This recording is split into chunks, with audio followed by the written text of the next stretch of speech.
오늘 말씀의 제목은 환대와 구원인데요. 이 제목은 바로 이 책에서부터 가져온 겁니다. 슬라이드 보여주시겠습니까? 자, 우리 한국어 버전으로는 환대와 구원이라고 번역이 되어 있는데요. 원래 이 책의 영어 제목은 믿음과 환대로 얻는 구원 이렇게 되어 있습니다. 그런데 우리 이제 한국어에서는 이제 믿음은 빼고 그냥 환대와 구원 이렇게 이제 축약을 해놨습니다. 이 책을 쓰신 분이 이제 조슈아 지프라고 하는 분인데, 여러분 제목에서 보시듯이 이 환대와 구원이 서로 밀접하게 연결되어 있다라고 하는 것이 이 책에서 주장하는 바입니다. 오늘 이 환대와 구원이 그러면 환대가 구원 얻음에 있어서 왜 그렇게 중요한지 오늘 성경 본문이 그 이유를 말씀을 하고 있어서 여러분과 함께 좀 살펴보려고 합니다. 오늘 말씀의 상황, 즉 배경을 보게 되면 마지막 심판이 이루어지는 날인 것을 알 수 있습니다. 31절에 이렇게 말하고 있죠. 인자가 자기 영광으로 모든 천사와 함께 올 때에 자기 영광의 보좌에 앉으리니, 그리고 모든 민족이 그 인자 앞에 다 나아오게 되고 인자의 심판을 받게 되는 것을 지금 말하고 있습니다. 여러분, 어떻게 보면 이 순간은 굉장히 엄중한 시간인 거예요. 많은 사람들은 이 하나님 앞에 서게 되고 하나님에 의해서, 즉 예수 그리스도에 의해서 심판이 이루어질 것에 대하여서 별로 생각하지 않고 사십니다. 무슨 그런 일이 있어요? 이렇게들 치부하시는데 그렇지 않습니다. 천지 만물을 만드신 창조자 하나님께서는 마지막을 제정해 놓으셨고 그 마지막 때에 온 세상 모든 민족에 대한 심판이 있을 것을 미리 예고하셨습니다. 여러분, 왜 미리 예고하셨을까요? 그냥 심판하시면 될 텐데 왜 미리 내가 심판할 거다라고 예고하셨을까요? 그 심판을 준비하라는 거예요. 하나님께서는 우리가 마지막 날 베풀어질 그 심판을 잘 감당할 수 있도록 준비하라고 알려주시는 것입니다. 그 심판이 이루어질 때는 인자가 재림하실 때, 여기서 인자라고 하는 것은 예수님입니다. 여러분, 2000년 전에 예수님이 이 세상에 오신 거 믿으시죠? 그 예수님이 십자가에 못 박혀 죽으셨고요, 3일 후에 다시 살아나셨고, 살아나신 후에 제자들과 40일을 함께 계신 후에 제자들이 보는 가운데 다시 하늘로 올라가셨습니다. 그때 올라가실 때 예수님이 어떤 말씀하셨습니까? 내가 다시 오리라 라고 하신 거예요. 우리는 이 세상에 2000년 전에 오셨던 그 주님이 어느 날인가 다시 오시리라 라고 하는 것을 우리는 알고 있고 그것을 믿고 있으며 기다리고 있는 것입니다. 이게 제정신이냐라고 할 수 있겠지만 제정신 맞습니다. 예수님이 만일 죽으시고 부활하신 일이 없다면 내가 다시 오리라 라고 하신 이 말씀 또한 이루어지지 않을 것입니다. 무시해도 괜찮아요. 그러나 예수님께서 이 세상에 오셔서 하신 그 모든 말씀이 다 이루어졌어요. 그러면 예수님께서 승천하시면서 내가 다시 오리라 말씀하신 그것 또한 이루어지리라고 보아야 되겠습니까? 그것은 안 이루어질 거야 라고 무시해야 되겠습니까? 당연히 예수님께서 하신 그 마지막 말씀 또한 이루어질 것입니다. 그리고 예수님이 재림이 가까워오게 되면 이런 징조들이 나타날 거다라고 있는데 그 징조들이 과거보다 더욱 선명하게 많이 나타나고 있다는 것입니다. 그 의미는 뭐겠습니까? 예수님의 재림이 얼마 남지 않았다는 것이죠. 그러면 예수님이 재림하실 때 어떤 일이 일어나는지 32절과 33절이 설명하고 있습니다. 여러분 함께 읽어보실까요? 모든 민족을 그 앞에 모으고 각각 구분하기를 목자가 양과 염소를 구분하는 것 같이 하여 양은 그 오른편에 염소는 왼편에 두리라. 갑자기 왜 양과 염소가 나옵니까? 심판을 하시는데 여기서는 실제 동물로서의 양과 염소가 아니라 성경 아래쪽에서는 이 양을 다른 표현으로는 의인이라 말하고 있고 염소라고 불려지는 이들은 악인이다 라고 말하고 있습니다. 양과 염소를 나눈다라고 하는 것은 그 구별이 선명하게 이루어진다는 거예요. 저희들이 이스라엘을 가서 공통적으로 목자들이 이 양을 칠 때를 보게 되면 양만 있는 게 아니에요. 그 양 사이에 염소가 같이 섞여 있습니다. 여러분, 그 왜 염소를 양 사이에 둘까요? 그리고 일부러 그건 그렇게 하는 일인데요. 양은 특성상 움직이는 것을 좋아하지 않습니다. 양은 자꾸 주저앉아 그 자리에 앉아 있고 싶어요. 풀 먹고 나면 그냥 앉아서 자고 싶어요. 그런데 그 양을 그 자리에 가만 누워있지 못하게 만드는 것이 염소인 거예요. 염소는 특성이 자꾸 받아요. 들이받기 때문에 염소가 자꾸 들이받으니까 양은 본인이 의지와 상관없이 움직이게 되는 거예요. 그러면 여러분, 양의 건강을 생각할 때 염소가 그 속에 있는 게 좋겠습니까? 염소는 다 빼버리고 양만 놔두는 게 좋겠습니까? 당연히 염소를 넣어두는 게 좋을 거예요. 오늘 우리식으로 말하면 염소를 빼버리면 양들이 다 비만에 걸려가지고 다 죽을 거예요. 여러분, 양이 제일 무서워하는 게 뭔지 아십니까? 물이에요, 물.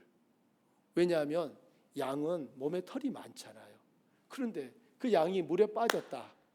그 물 속에서 헤어날 방법이 없는 거예요.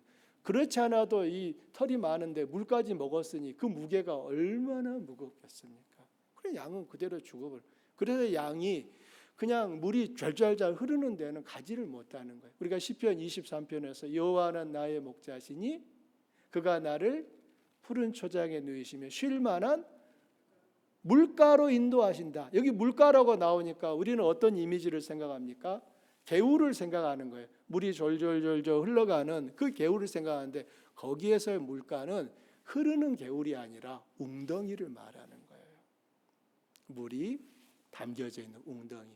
양은 흐르는 물을 보면 목이 말라도 무서워서 못 간다니까요. 그래서 목자들은 양의 특성을 너무나 잘 알기 때문에 그 사이에 염소를 집어넣는 것입니다.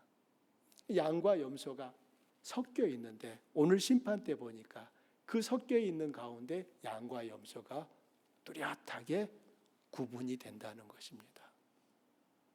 여러분은 양입니까? 염소입니까? 여러분 스스로 한번 생각해 보세요. 양과 염소가 구별이 된다라고 하는 것은 그날 베풀어질 이 심판 자체가 틀림이 없다는 거예요. 애매하지 않다는 것입니다. 여러분, 양과 염소가 분명하게 구별해요. 염소의 특징 중에 또 하나가 뭔지 아십니까? 수염이 있다고 합니다. 양은요, 수염이 없어요. 그래서 이 염소하고 양은 헷갈릴 수가 없는 거예요. 아마 이제 초보 목자면은 그냥 뭐 양과 염소를 헷갈리는 그런 일을 저지를지도 모르겠지만, 그런 일 없겠지만, 양과 염소는 태생적으로 서로 구별될 수밖에 없는 것입니다. 마지막 심판 때 양과 염소를 나누겠다. 하나님의 심판이 정확하게 행해진다는 의미가 되겠습니다. 그때 이 심판받는 사람들이 오른편 왼편으로 나뉘어지게 되는데요. 양은 오른편, 염소는 왼편입니다. 여기서 중요한 것은 심판받는 사람들이 나 오른편으로 갈래요, 나 왼편으로 갈래요 라고 선택한 것이 아니라는 것입니다. 심판하시는 분이 너는 오른쪽, 너는 왼쪽이라고 갈라놓는다는 것입니다. 그러면 이렇게 갈라놓는 심판의 근거가 무엇입니까? 오늘 35절과 36절에 말하고 있습니다. 여러분 35절과 36절을 보시겠습니까? 내가 줄일 때 너희가 먹을 것을 주었고 목마를 때 마시게 하였고 나그네 되었을 때 영접하였고 헐벗었을 때 옷을 입혔고 병들었을 때 돌아보았고 옥에 갇혔을 때 와서 보았느니라. 자, 그러면은 지금 주님께서 이 심판을 하실 때 양이라고 구분된 사람들에게 너희가 나에게 이와 같이 했다라고 지금 말씀하시거든요. 그러면 염소라고 구별된 왼편에 있는 사람들에게 대한 심판의 근거는 무엇입니까? 42절과 43절을 보십시오. 내가 줄일 때 너희가 먹을 것을 주지 아니하였고 목마를 때 마시게 하지 아니하였고 나그네 되었을 때 영접하지 아니하였고 헐벗었을 때 옷 입히지 아니하였고 병들었을 때와 옥에 갇혔을 때 돌보지 아니하였느니라. 여러분 보십시오. 방금 전에 읽으셨던 35절 36절과 42절 43절이 똑같습니까? 다릅니까? 똑같아요. 제가 여러분 일부러 확인하기 좋으시라고 붉은색으로 강조를 해놨는데 35, 6절, 42, 43절이 똑같습니다. 이 말은 심판의 근거가, 심판의 기준이 똑같다는 의미를 말하는 거예요.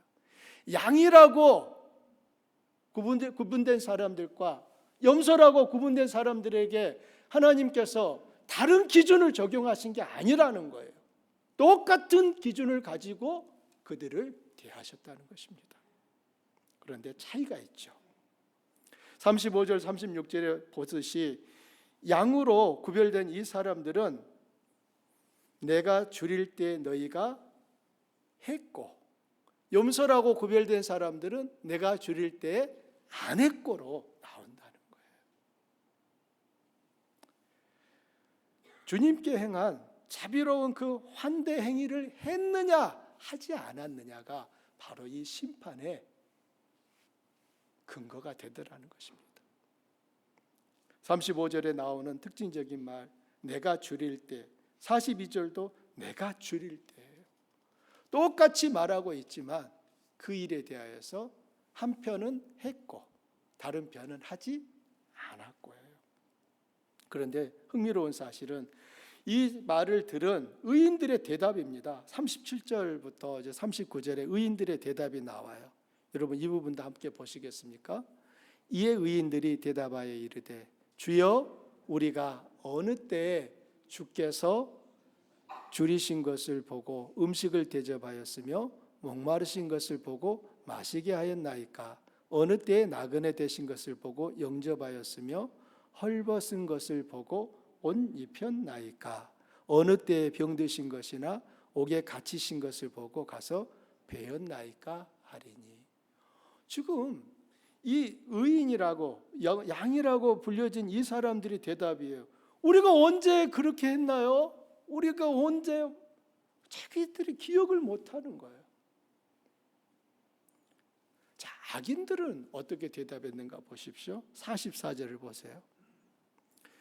그들도 대답하여 이르되 주여 우리가 어느 때에 주께서 줄이신 것이나 목마르신 것이나 나그네 되신 것이나 헐벗은 것이나 병드신 것이나 옥에 갇히신 것을 보고 공양하지 아니하더이까. 자, 여기도 보면 우리가 어느 때에 안 했습니까? 라고 말한 겁니다. 의인들은 자신들이 주님을 환대한 것을 모르고 있고요, 악인들도 자신들이 주님을 환대하지 않은 것을 모르고 있습니다. 왜 모를까요? 왜 모를까요?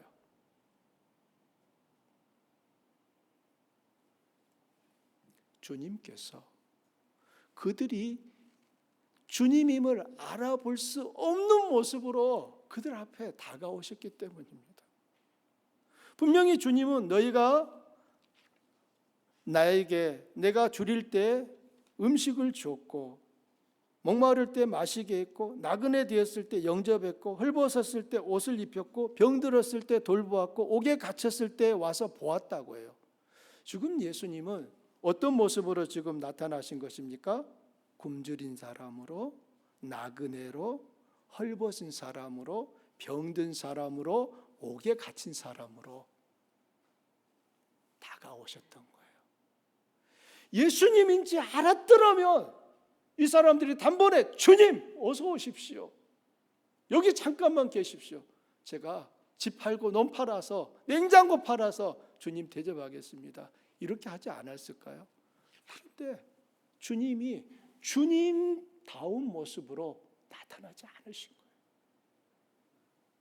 그들이 알지 못하는 모습으로, 그냥 내가 일상의 삶 속에서 만나는 사람으로, 굶주린 아무개로, 헐벗은 아무개로, 목마른 아무개로, 옥에 갇힌 아무개로, 우리가 일상생활에서 만나는 평범한 누군가의 모습으로 주님이 다가오셨던 거예요.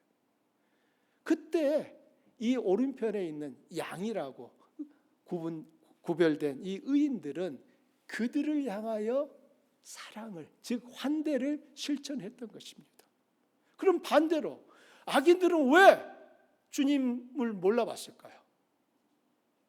역시나 주님이 알 수 없는 모습으로, 의인들에게 나타나셨던 똑같은 모습으로 찾아오신 건데, 이 악인들이라고 구별된 사람들은 그들을 대하여서 어떻게 했습니까? 환대했습니까? 그들을 거부했습니까? 거부한 거예요.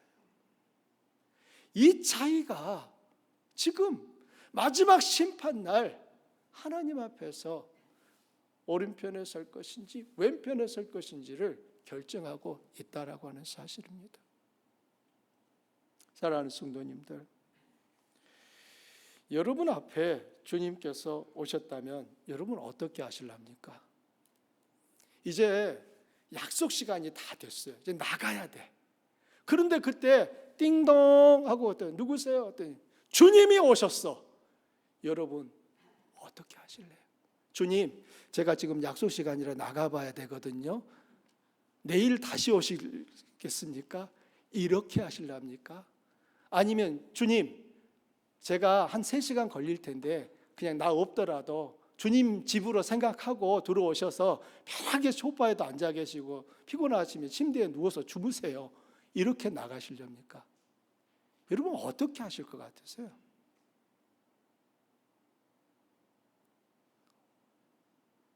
대답을 안 하시네요. 어떻게 하실래요? 내 핸드폰 어디 있지? 미안해. 나 지금 정말 중요한 분이 오셨어. 내 약속을 지키지 못해서 미안한데 다음으로 미루자. 이렇게 하지 않았을까요? 이렇게 하지 않았을까요? 이렇게 하셔야 되는 거 아닙니까? 그런데 그렇게 하십니까? 우리는 예배 드리는 주의를 빼먹기를, 죄송합니다, 너무 쉽게 꽃감 빼먹듯이 생각하실 때가 있어요. 여러분이 주의를 빼실 때는 정말 가슴 아픔으로 주님 앞에 너무 죄송한 마음으로 빼셔야 되는 거예요. 나 못 가. 이 한마디로 끝나는 일이 아니에요. 왜냐하면 여러분이 지금 만나야 될 분이 누구시기 때문에, 하나님이시기 때문인 거예요. 우리는 하나님이 어떤 분이신지 알고 있고 하나님이 하나님의 모습으로 오면 나는 내 어떤 것보다 그분을 가장 높이겠다라고 마음을 먹고 있으면서도 정작 내 삶의 습관과 모습을 보게 되면 하나님을 하나님으로 대하지 못할 때가 너무 자주 있다는 것이에요. 나 피곤해요.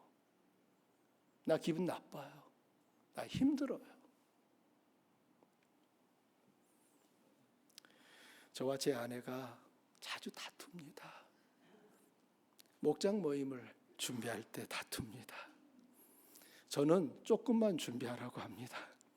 제 아내는 여보 그렇지 않아요. 하나라도 더 준비해야 돼. 늘 끝나고 나면은 저는 고백합니다. 당신이 잘했습니다. 그런데 제가 제 아내를 볼 때마다 사실 좀 부끄러워요. 저는 아내에게 좀 미안한 마음도 있긴 합니다. 하루 종일 일하고 온 아내의 상황을 알고 있고 또 이걸로 끝나는 것이 아니라 그 다음 해야 될 일들이 있기 때문에 저는 가급적 쉽게 넘어가고 싶은 마음이 있는 거예요. 사실 어제도 그랬어요. 여보 일회용품 씁시다. 제 아내가 안 된다는 거예요. 요즘 환경 문제가 얼마나 심각해지는데, 아니 그래도 시간을 좀 아끼고 편하게 일회용품 씁시다. 여보 안 된다니까요. 그래서 제가 뭐라고 했겠습니까? 네 알아서 해라. 그래서 어제도 일회용품을 안 쓴 거예요, 사실. 사랑하는 성도입니다. 우리가 섬기는 분이 하나님이시라고 하면 우리는 우리가 할 수 있는 최선을 드리려고 할 거예요. 안 그럴까요? 내 생활 속에서 내가 시간을 어떻게 쓰고 있는지, 내가 내 물질을 어떻게 쓰고 있는지 보시란 말이에요. 우리 중에 어느 누구도 물질이 차고 넘쳐서 나누고 베푸는 분은 없어요. 우리는 없지만, 작지만 주님을 섬기는 마음으로 형제를 자매를 대접하고 섬기는 것입니다. 여러분 경험해서 아시잖아요. 누구를 섬긴다는 것이 그냥 말로 됩니까? 제일 쉬운 일은 노숙자에게 그냥 돈 얼마 주면서 식사하세요 라고 전해주는 거예요. 그러나 그거보다 더 참된 건 뭐겠습니까? 그 사람과 시간을 내어 같이 식탁에 앉아서 마주보고 음식을 먹는 것입니다. 저는 개인적으로 제가 아직 그 자리까지는 못 간 것 같아요. 그냥 돈 얼마를 드리고 식사하세요. 여기까지는 하는데 제가 제 시간을 빼서 그와 함께 식사할 그 마음까지 여유가 없어요. 제가 한국을 방문하는데 어떤 분이 과거 제가 했던 일을 얘기해서 참 그때가 어렴풋이 떠올랐는데요. 제가 사역했던 교회 안에 김수로라고 하는 형제가 있었습니다. 수로 형제는 체격이 저보다 훨씬 커요. 키는 한 185 정도 돼요. 그런데 수로 형제는 자폐가 있었어요. 그래서 그 형제는 잘 정상적인 이 판단을 하는 것이 쉽지가 않았어요. 그런데 희한하게도 그 형제는 교회의 모든 대소사를 다 알고 있습니다. 왜냐하면 누구보다도 교회를 매일 자주 오기 때문에 교회에 있는 모든 소식을 다 알고 있는 거예요. 그래서 어느 날 제 아내한테 수로 형제가 이렇게 했어요. 사모님 왜 새벽기도 안 나왔어요? 이렇게 물으고, 그것도 개인적으로 물으면 좀 나을때 사람들 많은 데서 사모님 왜 새벽기도 안 나왔어요? 이렇게 말한 거예요. 수로 형제가 새벽에 나오거든요, 새벽기도에. 그래가지고 그날 스크린을 다 하는 거예요. 장로님 누가 나왔고 안 나올 거를 다 스크린에 놓고 만나면은 장로님 왜 안 나왔어요? 그러면 그 장로님 얼굴 빨개질 수밖에 없는 거예요. 그런데 다행히 그날 제 아내가 새벽기도에 나갔어요. 그래서 수로 형제에게 대받아쳤어요. 수로야, 너 왜 새벽기도 안 나왔어? 수로가 그만 들킨 거예요. 자기가 그냥 찔렀는데 자기가 사실 그날 안 나왔던 거예요. 그래서 즉시 수로가 태도를 바꿔서 사모님 미안해요 하고 도망갔어요. 이런 형제였는데 수로 형제에게서는 몸에 냄새가 많이 났어요. 안타깝게 수로의 동생도 수로보다 더 심한 자폐였어요. 여동생도 자폐였어요. 그 부모가 얼마나 마음이 아팠을까요? 근데 제가 그 수로를 보면서 수로에게서 냄새가 심하게 난단 말이에요. 그리고 이를 자기가 잘 닦을 수가 없었기 때문에 입을 열면 악취가 났어요. 그래서 어느 날 수로를 데리고 목욕탕을 가야겠다라고 생각해서 수로 형제와 함께 목욕을 갔어요. 그날 잊을 수가 없습니다. 수로 옷을 다 벗겨놓고, 저보다 더 등판이 이만하고 더 크다니까요. 수로를 벗겨놓고 이제 때를 밀어주는데 문제는 이 녀석이 뒤처리를 제대로 못하고 산 거예요. 체격은 크지, 덩치는 크죠. 그러니까 잘 안 닦인 거예요. 가서 보니까 거기 다 묻어 있는 거예요. 잔뜩 묻어 있는 거예요. 어떡합니까? 샤워기로 물을 쫙 뿌리고 닦아냈어요. 그리고 다 닦고 이제 우유를 사서 먹여가지고 교회로 돌아왔어요. 그 다음날 소문이 났어요. 박 목사님이 자기를 목욕탕 데려갔다고.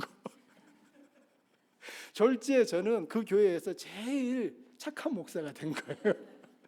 그 다음부터 수로와 목욕탕 가는 것이 제가 그 교회를 떠날 때까지 반복해서 했던 일이었어요. 제가 그 교회를 떠나는 날 제 친구 목사님이 저한테 그러더라고요. 박 목사, 이제 수로는 내가 맡을게. 그리고 제가 미국에 와 있는 동안 친구 목사가 그 수로를 목욕을 시켰습니다. 수로가 소천했다는 소식을 들었어요. 그 동생도 소천했고, 그런데 감사하게 그 수로가 죽기 전에 그 엄마 아빠가 교회에 오신 거예요. 교회가 이런 곳이라면 내가 가야겠다라고 그분들이 오셔서 감사의 예물을 드렸고, 그들이 하나님 앞에 예배했어요. 그 후로 그 부모님들이 더 이상 나오지는 않는다는 얘기는 들었지만, 그때 부모님들이 교회를 나오셨다고 합니다. 사랑하는 성도님, 저는 수로를 목욕시키면서 저를 봤어요. 내가 주님 앞에 수로보다 깨끗하다고 할 수 있을까? 내가 수로에 뒤처리하지 못한 그 부분을 닦아낼 때 한 주먹 묻어 나와요. 그런데 이것보다 내가 과연 깨끗하다고 할 수 있을까? 저는 그럴 수가 없었어요. 그래서 수로를 닦으면서 저 자신을 끊임없이 주님 앞에 돌아봤던 것이고, 이런 나를 구원하신 그 하나님의 은혜에 감격하지 않을 수가 없었던 것입니다. 제가 누구보다 착해서 수로를 씻겨준 것이 아니라 주님이 나를 씻기셨기 때문에 나도 수로를 씻겨준 것뿐인 거예요. 사랑하는 성도님들, 우리가 성경에서 환대를 가르치는 것은 너희가 환대하면 구원받는다, 그래서가 아닌 거예요. 성경은 우리에게 환대를 어떻게 가르치느냐? 믿음의 증거로 환대를 가르치고 있습니다. 네가 형제 자매를 섬기고 나누고 베푸는 것은 네가 하나님 앞에 그와 같은 은혜를 받은 것을 기억하고 있는 자라는 것을 고백하는 것이 네가 또 다른 사람을 향하여 섬기는 것으로 나타난다는 것입니다. 오늘 주님은 이렇게 말씀하셔요. 지극히 작은 자에게 한 것이 나에게 한 것이다 라고 말씀합니다. 여러분 40절을 다시 읽어보십시오. 임금이 대답하여 이르시되 내가 진실로 너희에게 이르노니 너희가 여기 내 형제 중에 지극히 작은 자 하나에게 한 것이 곧 누구에게? 내게 한 것이다 라고 말씀해요. 45절 보십시오. 이에 임금이 대답하여 이르시되 내가 진실로 너희에게 이르노니 이 지극히 작은 자 하나에게 하지 아니한 것이 곧 내게 하지 아니한 것이다 라고 말하는 거예요. 여러분 이걸 기억하셔야 돼요. 주님께서는 네가 나를 섬겼다, 네가 나를 섬기지 않았다 라고 하는 그 근거를 지극히 작은 자 한 사람에게 했느냐 안 했느냐를 가지고서 판가름 짓고 있다는 사실입니다. 그럼 지극히 작은 자는 누구겠습니까? 이 지극히 작은 자는 무시해도 괜찮은 사람이에요. 그 시대에 가장 약한 사람들이에요. 성경에서 가장 약한 사람을 세 부류를 얘기합니다. 고아, 과부, 나그네. 이 세 존재가 그 시대의 가장 사회적 약자층이었던 거예요. 그런데 주님은 바로 그들에게 행한 것이 내게 행한 것이라고 말하는 거예요. 지극히 작은 자, 이 의미는 내가 무시해도 별로 나에게 피해 볼 일이 없는 거예요.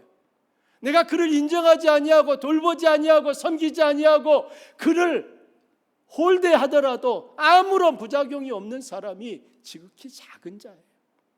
그런데 주님은 바로 그 지극히 작은 자에게 한 것이 내게 한 것이고 지극히 작은 자에게 하지 아니한 것이 내게 하지 아니한 거라고 말씀하고 있다는 사실입니다. 그럼 이런 질문이 떠오릅니다. 지극히 작은 자에게 환대를 행한 것이 하나님 나라의 상속 유무를 결정하는 이유가 무엇냐라고 하는 것입니다. 그것은 하나님이 환대하시는 분이기 때문입니다. 환대는 선택사항이 아니라 하나님이 환대를 베푸시는 분이기 때문에 환대를 행하는 것 자체가 하나님의 뜻을 이루는 것이 되는 거예요.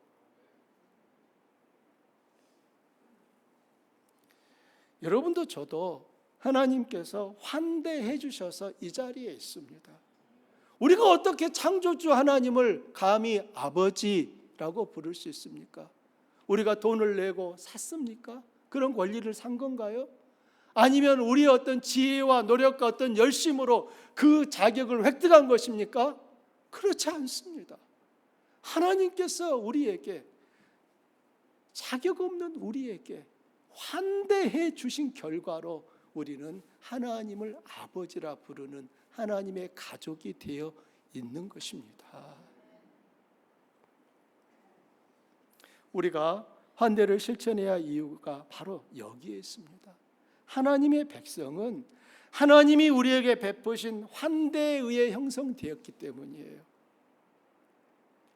하나님이 우리에게 베푸신 그 환대의 결과로 우리는 한 가족이 된 거예요. 하나님이 우리에게 베푸신 최고의 환대가 무엇입니까? 병을 고쳐주신 것입니까? 아니면 망한 사업을 일으키신 것입니까? 불안하고 두려운 그 마음을 평강케 하신 것입니까? 귀신을 내쫓아 주신 건가요? 기도에 응답하신 것입니까? 그 모든 것도 하나님께서 우리에게 베푸신 환대의 한 모습이지만 최고의 환대는 당신의 하나밖에 없는 그 아들을 내 대신 십자가에 달려 죽게 하신 그 일입니다.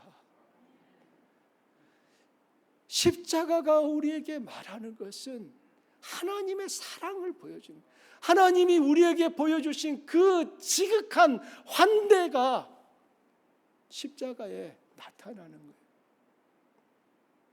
십자가 십자가 내가 처음 볼 때에 나의 사라져 오늘 믿고서 내 눈 밝았네 참게 기쁨 영원하도다. 십자가를 볼 때마다 그렇지, 하나님이 나에게 그렇게 환대해 주셨지, 하나님이 나를 위해서 당신의 아들을 내어주셨지, 이 자리가 바로 십자가로 확인되는 것입니다.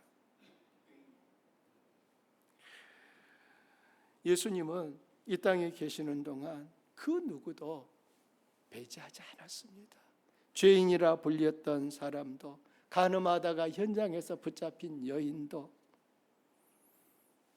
온몸에 문둥병이 걸려서 고름이 흐르고 살조각이 떨어져 나가는 그 사람도, 세리라고 손가락질 받는 그 사람도, 심지어 몸을 팔아서 생계를 유지했던 창녀도 주님께서는 다 그들을 맞이하셨습니다. 주님은 하나님의 환대를 이 땅 가운데서 실천하신 거예요.